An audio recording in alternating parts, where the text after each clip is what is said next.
Pasemos a la ronda de iniciativas. Tiene la palabra la diputada Beatriz Rojas Martínez, del Grupo Parlamentario de Morena, quien presentará en una sola intervención 2 iniciativas. La primera, con proyecto de decreto que reforma y adiciona diversas disposiciones de la Ley de Aguas Nacionales, y la segunda, con proyecto de decreto que reforma el artículo 50 de la Constitución Política de los Estados Unidos Mexicanos. En razón de que la diputada Rojas presentará estas 2 iniciativas, esta presidencia será flexible con los 5 minutos que corresponden a la ronda. Adelante, diputada Rojas. Muchas gracias, diputada presidenta. Y iniciaré por la segunda, que sería el tema de paridad de género. Diputadas y diputados, presento en esta tribuna 2 iniciativas. La primera, en materia de paridad de género y lenguaje incluyente, enmarcada en la lucha y la participación de las mujeres en los procesos electorales y de representación en los cargos públicos, la cual, si bien ha sido gradual en las pasadas elecciones, logramos una representación histórica. Por primera vez las mujeres obtuvimos el 48.2% de las curules en esta Cámara y nos colocan en 4º lugar de porcentaje en la participación de las asambleas del mundo. Por ello se aprobó el acuerdo de ser la legislatura de la paridad de género.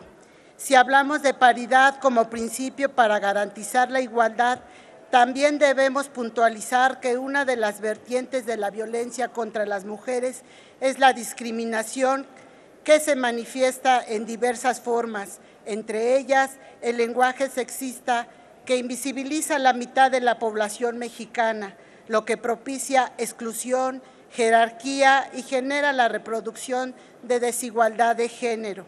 El lenguaje es uno de los agentes de socialización de género más importantes al conformar nuestro pensamiento y transmitir una discriminación por razón de sexo.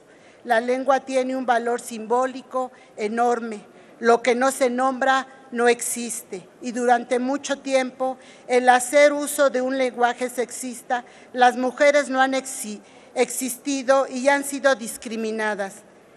Se nos ha enseñado que la única opción es ver al mundo con ojos masculinos, pero esta opción oculta los ojos femeninos. No es, por tanto, incorrecto o una repetición nombrar en un masculino y en femenino. Esto no supone una duplicación del lenguaje, puesto que duplicar es hacer una copia igual a otra, y este no es el caso. Es sencillamente un acto de justicia, de derechos, de libertad. Es necesario un cambio que represente igualitariamente a las mujeres y a los hombres. Sería difícil alcanzar una igualdad si cuando hablamos seguimos reproduciendo los esquemas, las formas y los atavismos que históricamente han conducido a la marginación, la exclusión y la discriminación de las mujeres, a saber, la utilización del lenguaje para invisibilizarlas en otros métodos. Todo esto hace patente la necesidad y urgencia de fomentar el uso de un lenguaje incluyente para ambos sexos en las instituciones públicas y de gobierno, evitar la confusión, negación, ambigüedad y sobre todo la invisibilización de las mujeres que han logrado tras varios obstáculos insertarse en la vida pública del país.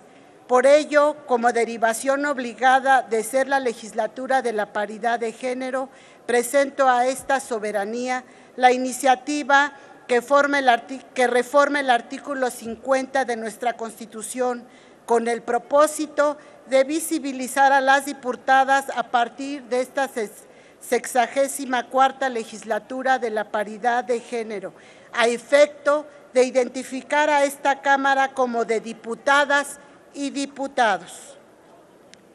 La segunda iniciativa que presento es la que reforma y adiciona diversas disposiciones de la Ley de Aguas Nacionales en materia de reconocimiento y protección del derecho humano al agua y al saneamiento.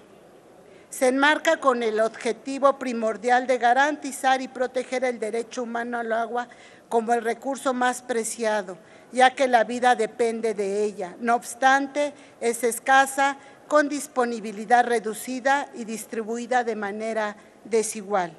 En nuestro país, contar con servicios adecuados y de calidad de agua potable y saneamiento siguen siendo un lujo para muchos de los habitantes más pobres, pues quienes viven en las zonas rurales y marginadas padecen en mayor medida de acceso y calidad de este recurso, donde las fuentes locales de suministro, además de estar sobreexplotadas, resultan insuficientes para cubrir la demanda.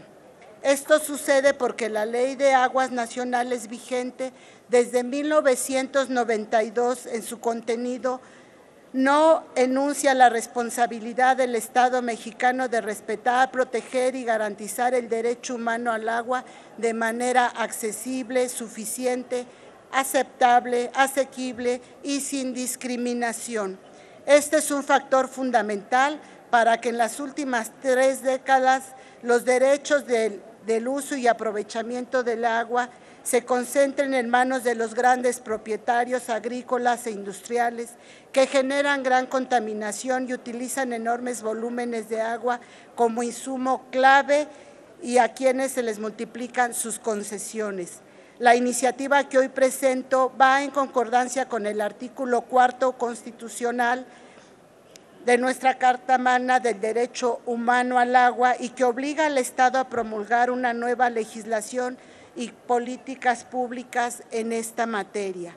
Es necesario garantizar y reconocer el derecho humano al agua y al saneamiento de la Ley de Aguas Nacionales vigente y, por supuesto, en la que se está redactando actualmente por parte de la Comisión de Recursos Hidráulicos, Agua Potable y Saneamiento, de la cual soy integrante. Es cuanto, diputada presidenta. Muchas gracias, diputada Rojas Martínez. Túrnese la primera iniciativa a la Comisión de Recursos Hidráulicos, Agua Potable y Saneamiento para dictamen. Por lo que respecta a la segunda iniciativa de proyecto de decreto que reforma el artículo 50 de la Constitución Política de los Estados Unidos Mexicanos, túrnese a la Comisión de Puntos Constitucionales para dictamen. Tiene la palabra hasta por 5 minutos